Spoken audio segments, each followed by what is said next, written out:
નમસ્કાર, આપ જોઈ રહ્યા છો યુટીસી ન્યૂઝ।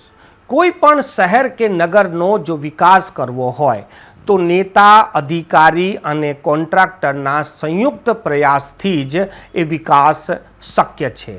પરંતુ જ્યારે કોઈ પણ પ્રકારની ગેરરીતિ થાય છે ત્યારે સૌથી પહેલાં કોન્ટ્રાક્ટર પર જ સવાલ ઊભો થાય છે। કોન્ટ્રાક્ટર જો બચી જાય તો આરોપ નેતા પર આવી જાય છે। કોઈ પણ સારું કામ થાય તો નેતા યશ લઈ લે છે અને ખરાબ થાય તો કોન્ટ્રાક્ટર પર માછલા ધોવાય છે। બચી જાય છે તો એ અધિકારી, જે અધિકારી શરૂઆતથી અંત સુધી તેમાં તેની ભૂમિકા હોય છે। આજે અમે આ વાત કેમ કરી રહ્યા છે? જ્યારે પણ આપણે કોન્ટ્રાક્ટરોની વાતો કરીએ તો જાણે કે કોઈ ધનિક વ્યક્તિઓ હશે, માલદાર વ્યક્તિઓ હશે અને ગેરરીતિ કરવા માટે જ જાણે કે તેમનો જન્મ થયો હશે એવી કોન્ટ્રાક્ટરોની છાપ પડી ગઈ છે। પરંતુ એક 62 વર્ષીય કોન્ટ્રાક્ટર કનુભાઈ પટેલ જેઓ આર્થિક સંકળામણને લઈને વૃક્ષ પર લટકીને ફાંસો ખાઈને આત્મહત્યા કરી લીધી છે અને આ કોન્ટ્રાક્ટરે તેની ચિઠ્ઠીમાં અધિકારીઓ પર ગંભીર આક્ષેપ લગાવ્યા છે કે 2 કરોડનું કામ કર્યા બાદ પણ 10 મહિના થઈ ગયા છે પરંતુ અધિકારીઓ નાણાં નથી આપતા। તેઓ વારંવાર અધિકારીથી રજૂઆત કરી રહ્યા હતા પરંતુ અધિકારીએ તેમને નાણાં ના આપતા તેઓ આર્થિક ભીસમાં આવી ગયા હતા અને જેથી જ તેમને આ પગલું ભર્યું છે। 62 વર્ષીય કનુભાઈ પટેલની આ આત્મહત્યા થયા બાદ હવે સમગ્ર ગુજરાતના કોન્ટ્રાક્ટર એસોસિએશનો કાલે ગાંધીનગરમાં એક શ્રદ્ધાંજલિ સભા કરવાના છે, ત્યારબાદ પત્રકાર પરિષદ કરશે અને ત્યારબાદ ગાંધીનગરમાં બપોરે 2 વાગે એક રેલી કાઢવાના છે।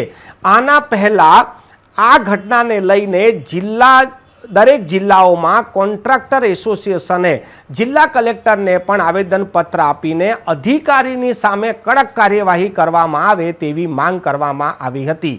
વડોદરામાં પણ વડોદરા કોન્ટ્રાક્ટર એસોસિએશને પણ વડોદરા જિલ્લા કલેક્ટરમાં એક આવેદનપત્ર આપ્યું હતું અને હવે ગાંધીનગર લેવલ પર રાજ્યવ્યાપી ગુજરાત કોન્ટ્રાક્ટર એસોસિએશન ભેગા થઈને અધિકારીઓની સામે એક્શન લેવામાં આવે તેવી માંગ કરી રહ્યા છે। આ ઘટનાની વાત કરીએ તો આ ઘટના 15 જૂનની છે। નડિયાદના જે નડિયાદ છે ત્યાંની આ ઘટના છે, જ્યાં એક રોડનું કામ કરવા માટે જે કોન્ટ્રાક્ટર છે કનુભાઈ પટેલ તેમને કામ કર્યા બાદ અધિકારીઓ તેમને 1 વર્ષથી નાણાં ચૂકવ્યા ના હતા, જેથી તેમને આત્મહત્યા કરી છે તેવું તેમને અંતિમ ચિઠ્ઠીમાં લખીને ગયા છે।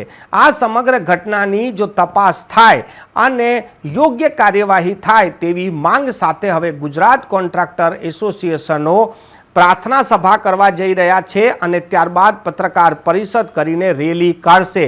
આજે તમામ દૈનિક અખબારોના આ જાહેરાત છાપી દેવામાં આવી છે કે કોન્ટ્રાક્ટરો હવે શું કરવા જઈ રહ્યા છે।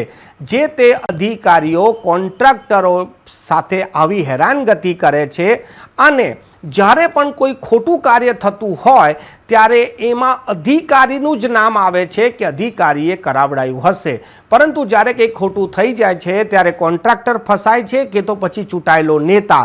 અધિકારી તો પોતાની નોકરી સાચવીને બેસી જ જાય છે।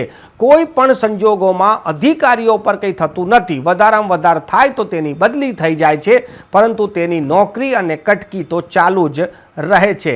આ ઘટનામાં હવે સમગ્ર ગુજરાતના જે કોન્ટ્રાક્ટરો છે તે એક મંચ પર આવી ગયા છે અને આ પૂરતી ઘટના નહીં પરંતુ આવા અધિકારીઓ જે કોન્ટ્રાક્ટરોને પરેશાન કરે છે તેમની પર સખતમાં સખત કાર્યવાહી કરવામાં આવે તેવી પણ હવે માંગ કરી રહ્યા છે।